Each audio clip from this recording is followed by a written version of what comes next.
Mesdames et messieurs, bonjour. Bienvenue à notre rendez-vous dominical. Et nous avons comme invité Ange Londry Ngweranga. Bonjour Ange. Bonjour mon père.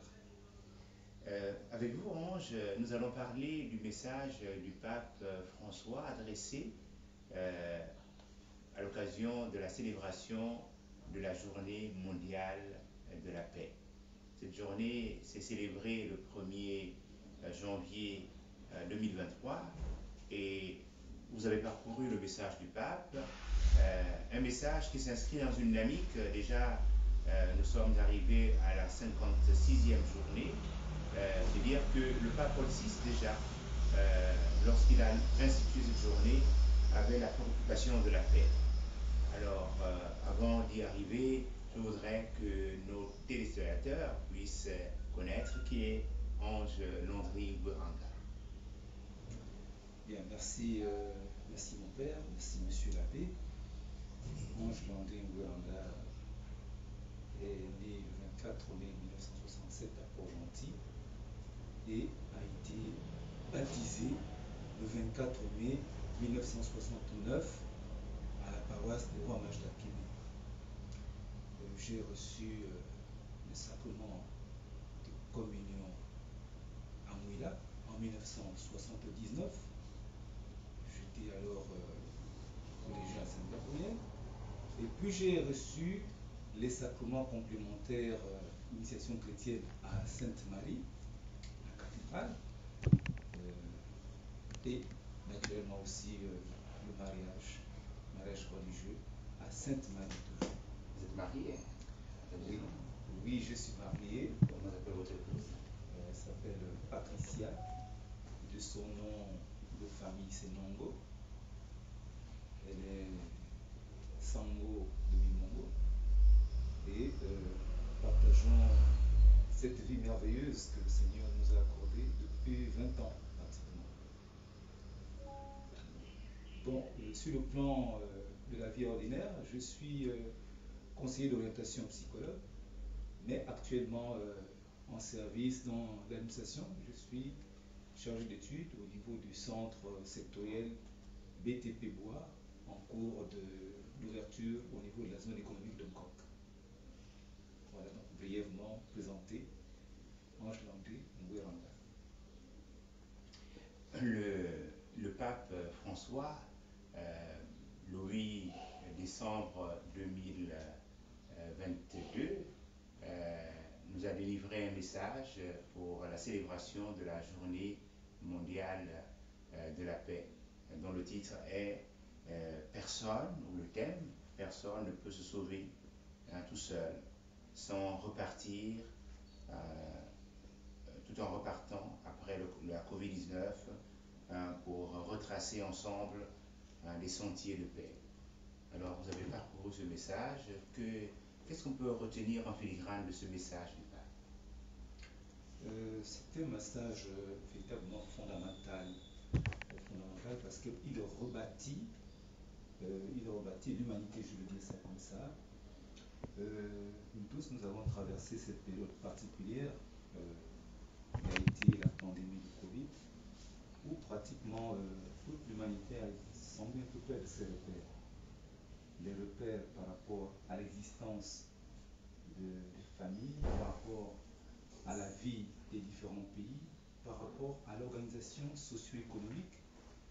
Donc il y a eu vraiment une grande bousculade par pays, par continent et donc à l'échelle internationale. Le pape nous ramène à la source, donc ici aux Écritures essentiellement, pour pouvoir nous dire tout simplement que tel que nous avons vécu la pandémie, il est question que nous puissions revenir à la Bible, aux Saintes Écritures, et cette fois-ci donc il y a un message de base qui est voilà ce passage qui est tiré de la lettre de Saint Paul l'apôtre aux Thessaloniciens, qui nous dit de veiller, prier, car nous ne savons ni l'heure ni le jour. Et de cela, nous sommes donc appelés à pouvoir tenir cet état de veille, quelles que soient les circonstances. Donc, la Covid est passée, oui, mais la Covid demeure parce que ça a été un point d'alerte. Et quand il y a des points d'alerte, que ce soit une guerre, que ce soit une pandémie, et ainsi de suite, nous avons donc nos fondamentaux de repère. Ce sont les Saintes Écritures, c'est la Bible, et c'est le Seigneur Jésus-Christ qui continue à nous parler en tant que tel. Donc voilà, le Saint-Père nous a ramenés là pour dire tout simplement que, quelle que soit la dimension de ce que nous vivons, en épreuve comme en bonheur, le Christ reste au centre de notre vie. Que nous ne puissions pas nous sentir seuls parce qu'il est toujours là, que nous puissions toujours demeurer fidèles à sa parole et que nous puissions vivre en harmonie les uns avec les autres. Voilà brièvement ce que j'ai pu retenir de ce message. Donc, de rester en tenue de soldat, toujours en éveil, toujours rivé vers le Seigneur Jésus-Christ. Foi chrétienne et engagement sociopolitique au service de la paix, à la lumière de la lettre de Saint Paul de Saint-Lucien, dont vous venez de faire mention, le pape François invite les fidèles catholiques à rester en éveil et à porter un regard attentif sur les réalités et les événements de l'histoire, spécialement les événements sombres et pénibles d'injustice, de souffrance. Le Saint-Père demande de garder le cœur ouvert à l'espérance et de veiller en recherchant le bien, la justice et la vérité. Cher Ange, quel rapprochement peut-on faire avec les vœux de Monseigneur Jean-Patrick Ibaba, archevêque métropolitain, adressés au chef de l'État au nom des confessions religieuses, qui place cette année 2023 au Gabon sous le signe de la vérité, de la justice et de la paix. Bien, alors le rapprochement, il est pratiquement un rapprochement, je peux dire, il est direct. C'est-à-dire, nous avons ici un agencement entre le message que le Saint-Père a délivré et donc la suite de ce message que l'archevêque n'a fait que relayer en tant que tel. En fait, sur le fond, nous partons toujours du Seigneur Christ et Jésus, qui est le chemin, la vérité et la vie. Alors, de cela, chemin, vérité et vie, les trois sont pratiquement liés parce que ils font en sorte que nous soyons en communion toujours avec le Christ. Le pape nous rappelle, et le moment est vraiment symbolique, que ce soit le 1er janvier, le message est délivré bien en avance, mais c'est finalement diffusé davantage le 1er janvier. C'est une date qui est symbolique. Pour dire que nous commençons une nouvelle année et nous l'ouvrons véritablement avec ce qui doit être parmi les biens les plus précieux, donc la quête de paix. Alors, pour qu'il y ait justement cette paix, il y a des fondamentaux, il y a des bases sur lesquelles on s'appuie. Et donc, ici, lorsque Monseigneur l'archevêque fait mention de ces de cette triptyque de vérité, de paix, de justice, les trois sont liés et viennent à la suite donc du message du Saint-Père. Alors, vérité, justice se tiennent. Vous savez très bien que si on veut construire la paix, il est important également donc que nous puissions bâtir la justice, mais sur le substratum, sur la base de la vérité. Voilà. Donc l'année s'ouvre pratiquement sur, je dirais, un grand chemin, une grande ouverture, parce que ça va être effectivement une grande année pour nous. N'oublions pas que, naturellement, nous avons les échéances électorales, mais nous avons aussi la reconstruction de notre vivre ensemble après avoir vécu les affres du Covid et donc de la pandémie. Voilà.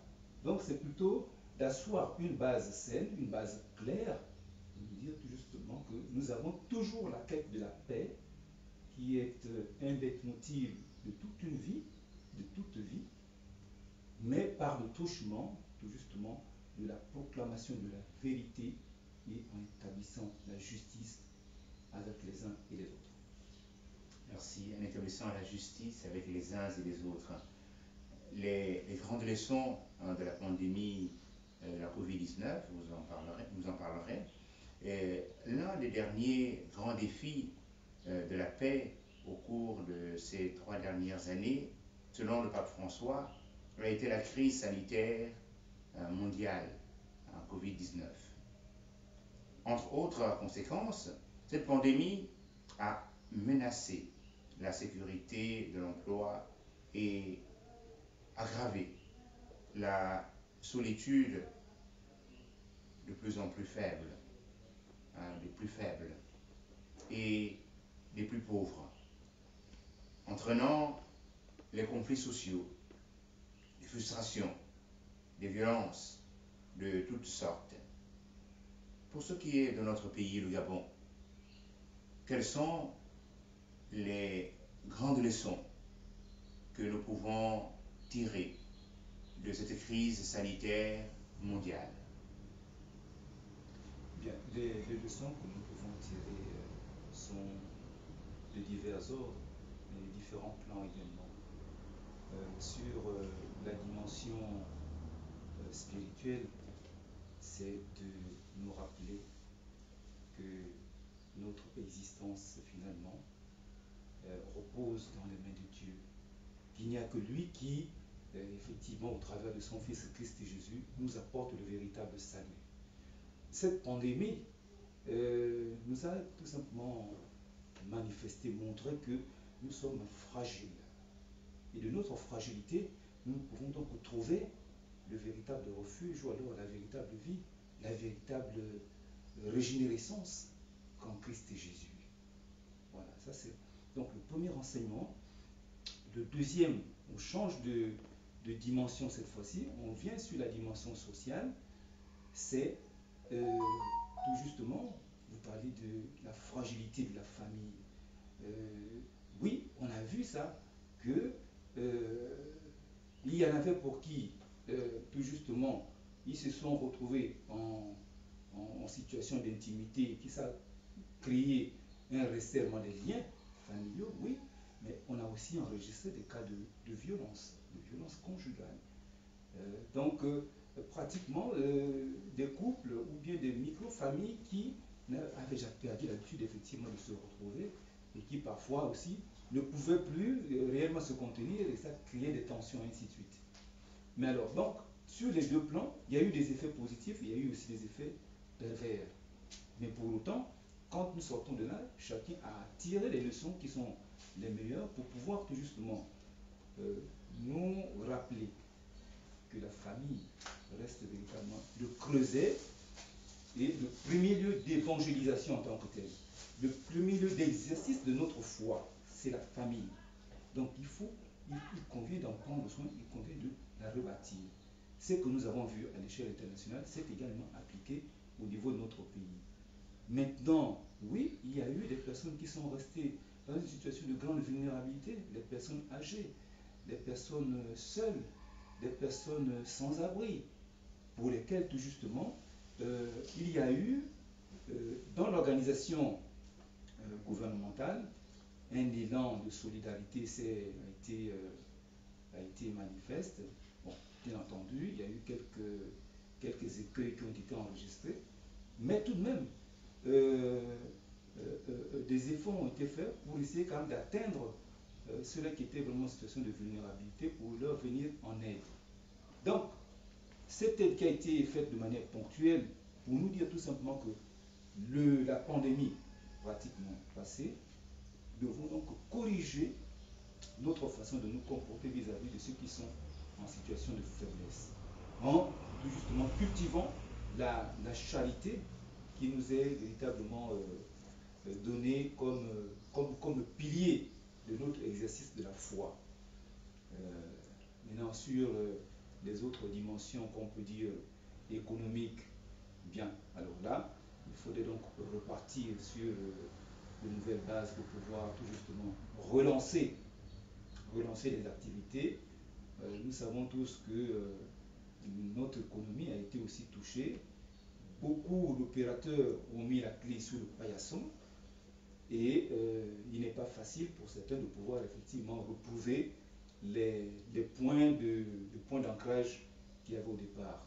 Donc, là aussi, sur toutes ces dimensions, sur tous ces différents plans, la pandémie nous a apporté beaucoup d'enseignements pour lesquels, tout justement, nous sommes appelés à prendre un départ nouveau.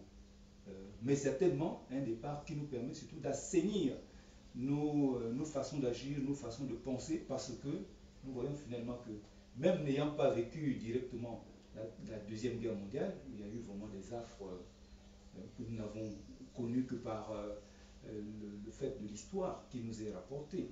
Mais là, concrètement maintenant avec la pandémie, nous nous sommes bien rendus compte que bon oui, donc ce qui nous est dit par le passé qu'il faudrait vraiment toujours garder notre foi active devient finalement réalité. Bon, bien entendu, tout cela sans éluder que, par exemple, pour la période que nous traversons, comme disait il y a quelque temps le Saint-Père, que nous sommes pratiquement dans une ère de Troisième Guerre mondiale, mais qui se trouve pratiquement dispersée, disséminée dans différents continents, dans différents pays. Donc, la pandémie est plus ou moins passée, puisque nous avons encore une réminiscence en Chine, mais en dehors de cela, l'humanité reste toujours en souffrance, et il y a pour nous qui sommes chrétiens, nous qui suivons, qui avons Christ et Jésus comme Seigneur et Sauveur, nous avons donc la mission de pouvoir toujours cultiver la paix, la rechercher à tout prix, véritablement, sachant très bien que il y a de nos voisins. Nous pensons à tout ce qui se passe au niveau de l'Afrique de l'Ouest, ces situations de turbulence au Burkina Faso, au Mali, en Somalie, au Tigré. Et quand on traverse aussi le continent, nous voyons très bien que par ailleurs, en Ukraine, et ainsi de suite, voilà, la situation reste toujours interpellante. Pour ramener encore que le sujet, la question de la paix, reste une question de tous les moments, de tous les instants.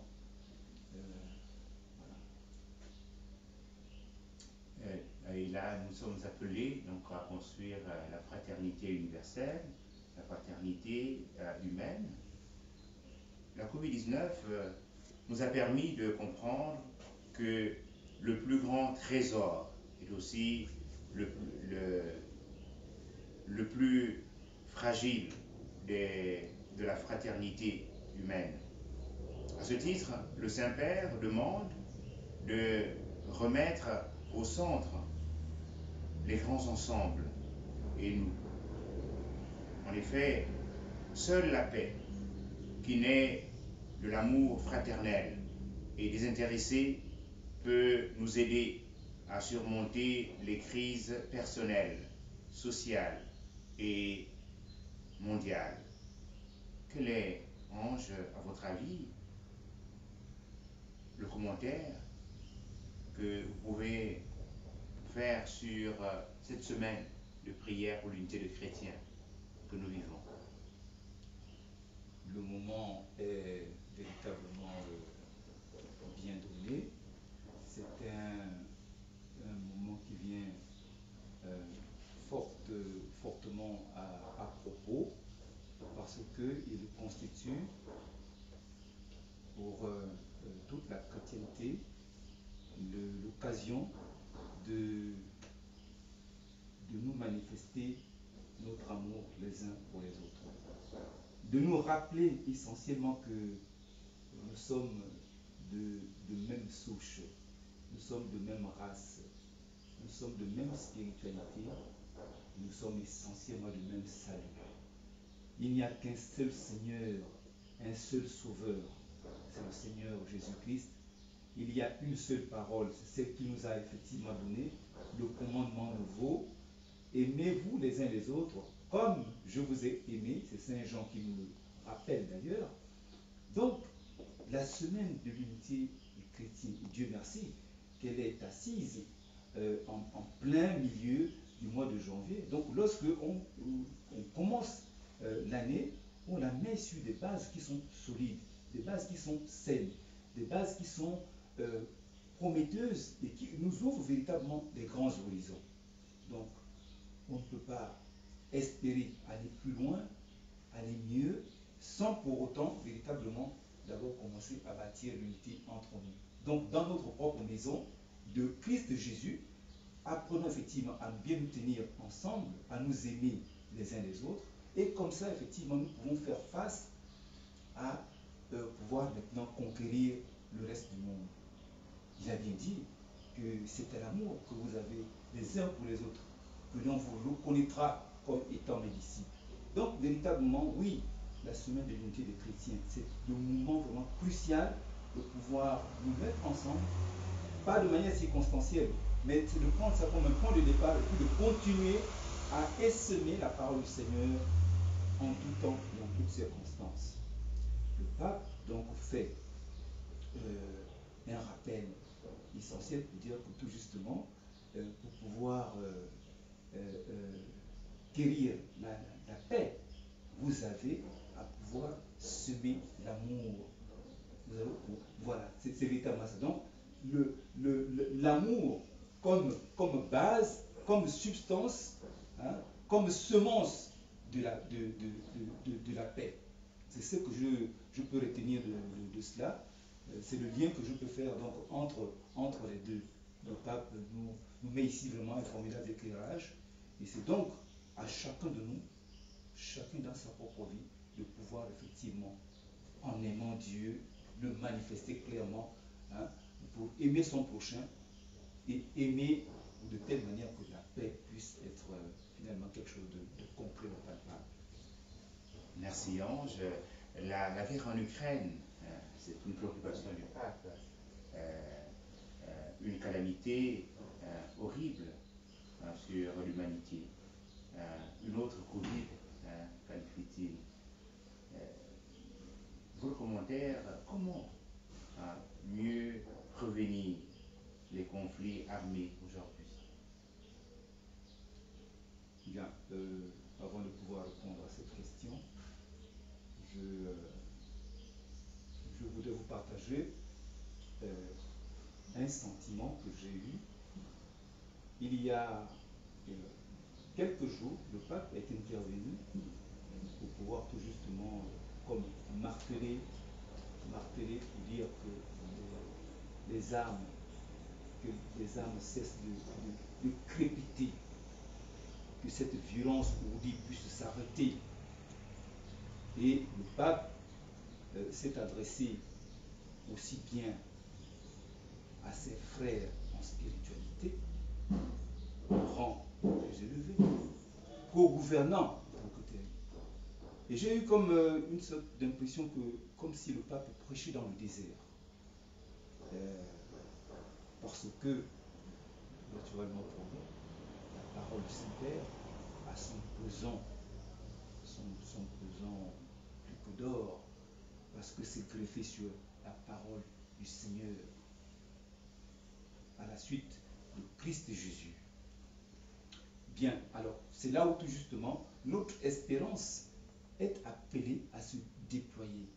Dans des moments où, tout justement, on a comme l'impression de prêcher dans le désert, on a comme l'impression de ne pas être compris, on a comme l'impression qu'il ne va pas avoir pratiquement de solution ni de fin à cette guerre. Alors, maintenant, pour la question elle-même. Oui, cette guerre de la Russie à l'Ukraine, oui, c'est un nouveau Covid. Parce que tout justement, nous voyons que les conséquences de cette guerre se répandent pratiquement sur l'ensemble de la Terre, de l'ensemble des continents. Voilà.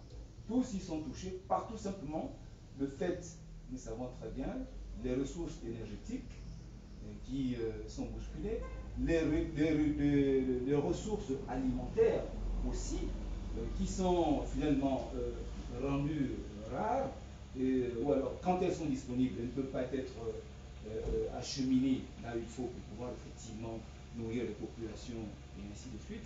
Donc du coup, et le coût élevé de la vie. Le coût élevé de la vie, voilà, donc il y a des effets pervers qui font en sorte que finalement, on est sorti d'une pandémie à caractère sanitaire qui a affecté l'économie, et là, on a maintenant une espèce d'autre pandémie à caractère militaire, mais qui a des répercussions sur le plan économique, sur le plan social, sur le plan religieux. Donc, bref, on est de nouveau effectivement affecté.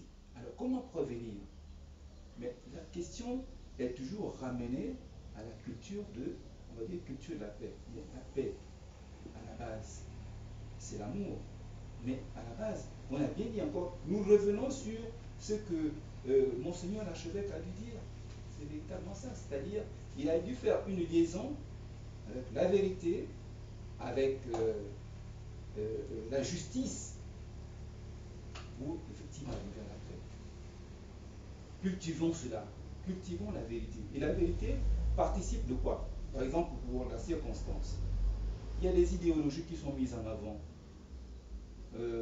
pour tout justement ces grandes nations qui sont tout justement jalouses de leur base idéologique, mais à un certain moment, l'idéologie est faite pour quoi?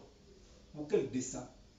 Si ça ne peut pas servir l'homme, pour rendre l'homme plus heureux, plus en harmonie avec la création que Dieu a dû faire et avec son propre frère, à quoi servirait-elle? Donc là aussi, il faudrait dire que aussi bien les chefs religieux, spirituels, qui nous donnent effectivement la substance, nous n'avons pas à suivre tout justement des idéologies aussi qui nous mettent parfois et qui prêtent à confusion, qui font en sorte que plutôt que de créer une harmonie et une avancée et une symbiose entre les peuples, mais ça crée plutôt des dissensions, ça crée des guerres, ça crée vraiment de la terreur, de la destruction. Et ça, nous avons quand même, en regardant un tout petit peu, en retraçant notre histoire, vu qu'il y a eu plusieurs guerres qui ont été effectivement menées, mais qui ont abouti finalement à quoi? À la destruction, ainsi de suite. Donc on fait un peu comme une espèce d'une histoire qui se répète. C'est comme si nous ne tenons pas compte réellement de ce qui s'est passé avant. C'est beaucoup de destruction, beaucoup de vies humaines disparues, et après on reconstruit. C'est vrai qu'on reconstruit, mais est-ce que tout justement, tous ces écueils-là ne doivent pas pour autant nous servir? Donc regardons notre histoire, appuyons-nous sur ce qui est l'essentiel de notre vie, donc la foi, l'espérance, et donc la pratique de la charité. Ça fait en sorte que oui, plutôt que de penser que bon, moi il me faut nécessairement m'accaparer de la richesse qu'il y a chez mon frère là-bas, à tout prix, non, je penserais plutôt à réfléchir deux fois pour dire, bon, pourquoi ne pas plutôt certainement conjuguer de telle manière qu'on puisse avoir plutôt un échange équitable. Voilà. Donc c'est cela. Nous sommes tous mis au défi parce que c'est chacun de nous qui est acteur, artisan de paix. Comme nous le dit Saint François d'Assise. À rappeler cela. Chacun de nous est artisan de paix. Et n'oublions pas que les moindres gestes que nous posons servent ou à établir ou à détruire la paix. Ne négligeons rien du tout. Même si c'est un repas qu'on a effectivement oublié de pouvoir servir à sa famille à la maison, ça va créer une certaine tension. Si c'est de l'argent de taxi, ou bien si c'est un médicament qu'on n'a pas pu payer à son enfant, alors qu'il est souffrant, voyez-vous, ça a l'air d'être un peu banal, mais les répercussions sont telles qu'il va y avoir une colère, et la colère, ça peut aussi faire en sorte que l'enfant ne joue plus avec ses amis au niveau du quartier, et ainsi de suite. Donc ce sont des petits exemples qui sont banals, mais qui, me semble-t-il, doivent pour autant nous interpeller et faire en sorte que, tout justement, nous soyons toujours à rappeler que nous sommes tous les artisans de paix. Il y a là merci, une invitation à la conversion. La conversion et le Saint-Père termine son message par l'appel à la conversion du cœur, en, en présentant ses voeux de manière spéciale au chef d'État et du gouvernement, aux responsables des organisations internationales et aux leaders des différentes religions. N'est-ce pas là, Ange, une façon de souligner le rôle important de ces institutions dans la construction et la préservation de la paix dans le monde? Oui, merci mon père. C'est effectivement cela. Vous savez que le monde dans lequel nous sommes est organisé et à chaque organisation aussi, il y a une hiérarchie qui est bien établie. Le Saint-Père donne en fait restitue la responsabilité à chacun tout justement de pouvoir exercer le pouvoir qui ne vient que de Dieu, mais donné à chacun pour tout justement faire en sorte que l'exercice soit un exercice qui permet de refléter la gloire de Dieu.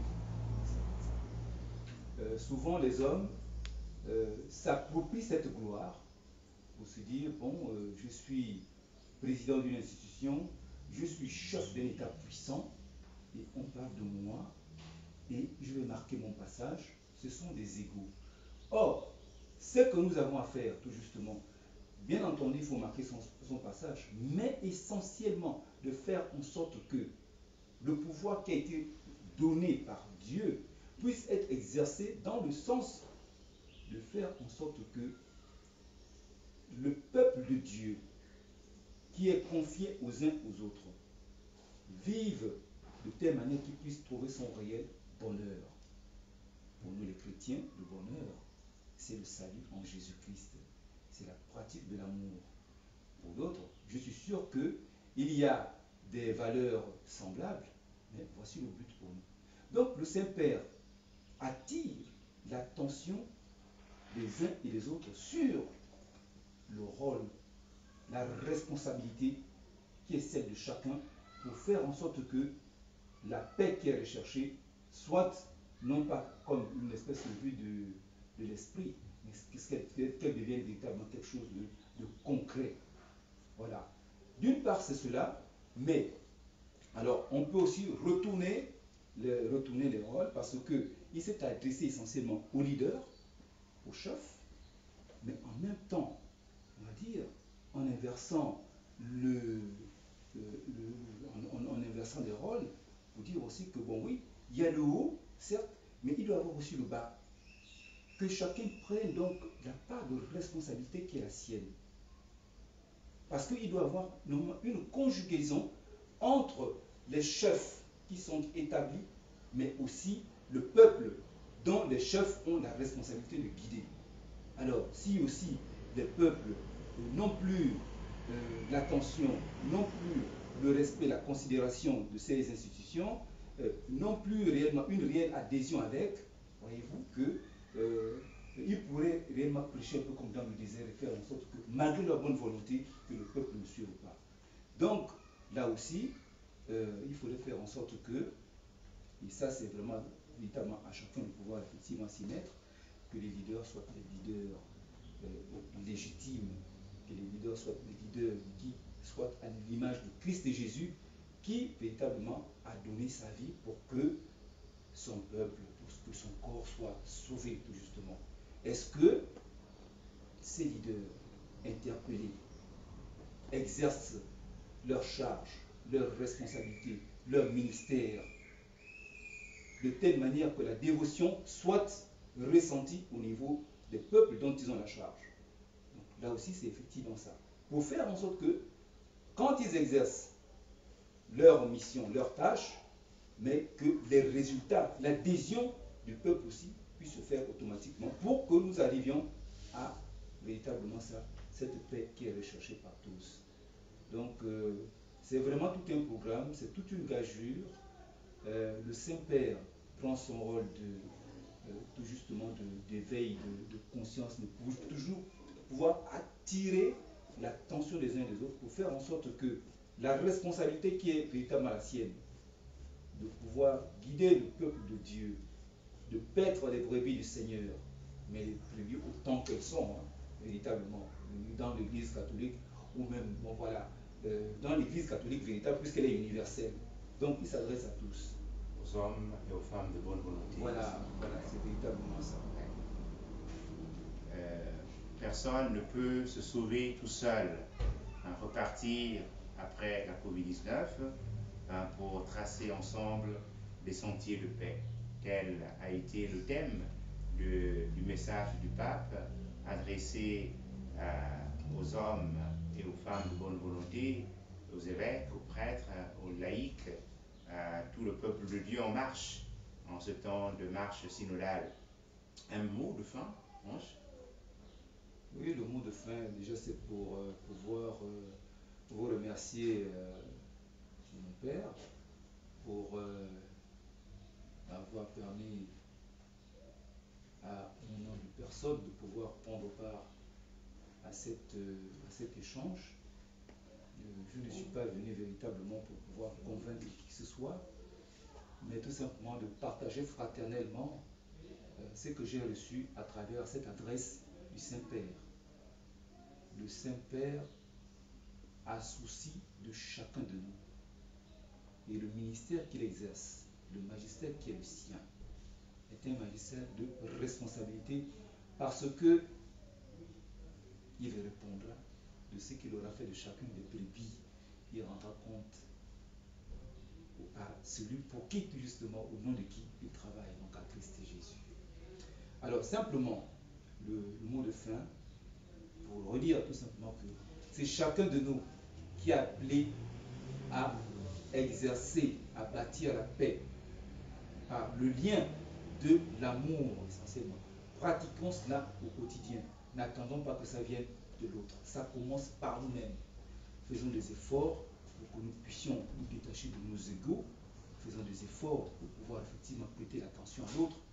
Ce que l'on voudrait qu'on fasse pour soi, faisons-le d'abord pour les autres. C'est véritablement ça. Soyons tous, chacun, comme nous le dit Saint François d'Assise, des artisans de paix, pour que la paix ne soit plus tout simplement une vue de l'esprit, mais que ça devienne progressivement quelque chose de concret. Par le biais de ce que Monseigneur Patrick Kibaba nous a dit, justement, par la pratique de la vérité, de la justice, pour aboutir à la paix, et bien entendu, par le lien parfait de l'amour. Je vous remercie. Nous disons merci, Ange, d'avoir accordé votre temps cet après-midi et à venir échanger avec nous sur ce message que le pape nous a adressé à l'occasion de la célébration de la journée de la paix. Comme vous l'avez rappelé, je le lis ici, vous vous êtes aperçu combien fréquemment je reviens sur mes lèvres reviennent des considérations, des exhortations sur le thème de la paix. Nous le faisons parce que nous ne voulions pas être jugés ou reprochés par Dieu, par l'histoire. Donc cela est la conviction du Saint-Père, aussi bien du Saint-Pape Paul VI, qui a institué cette journée, et nous avons célébré la 56e journée mondiale de la paix. Tous les messages qui nous sont proposés pour le 1er janvier nous tirent à cette paix. Et comme vous l'avez signalé, dans ce qu'on pourrait appeler une addition pour avoir la paix, vérité et justice. Vérité plus justice nous donne la paix. Maintenant, si nous enlevons, si nous mettons vérité et puis nous mettons l'injustice, on n'aura pas la paix. Si nous mettons l'injustice ou la fausseté et la justice, on n'aura pas la paix. pour qu'on puisse avoir la paix, il faut nécessairement que nous puissions additionner à la vérité la justice, et nous allons arriver à la paix dans une dynamique profonde de l'amour, cet amour de Dieu qui est versé dans nos cœurs grâce au souffle de l'Esprit Saint. Merci, merci à la technique, merci à vous, chers amis téléspectateurs de Catholic TV Gabon. Un bon dimanche et bon dimanche de la parole. Nous avons célébré depuis le matin, depuis hier soir, samedi, le dimanche de la parole. C'est le troisième dimanche du temps ordinaire, et depuis quelques années, le pape François nous a invités à la célébrer comme étant la parole reçue du Seigneur, la parole qui est pleine de vie et qui est source de vie. Merci.